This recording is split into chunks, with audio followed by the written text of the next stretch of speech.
Why has my GP prescribed vitamin D? Your GP likely prescribed vitamin D to correct or prevent deficiency and protect your bones and muscles. Low vitamin D is defined as 25-hydroxyvitamin D below 20 nanograms per milliliter, 50 nanomole per liter. 20 to 30 nanograms per milliliter may prompt supplementation, and some guidelines target 10 nanograms per milliliter, 75 nanomole per liter for high risk. Vitamin D increases calcium absorption, supports bone mineralization and muscle strength, reducing fall and fracture risk. Typical dosing: maintenance 800 to 2,000 international units per day, or repletion such as 50,000 international units weekly for 6 to 8 weeks, then maintenance.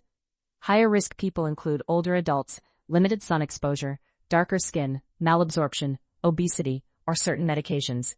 Stay within usual safe limits, generally less than 4,000 international units per day, unless supervised. Report symptoms of excess, and follow your GP's testing and dosing plan. Thanks for watching. Don't forget to subscribe, and I'll see you in the next video.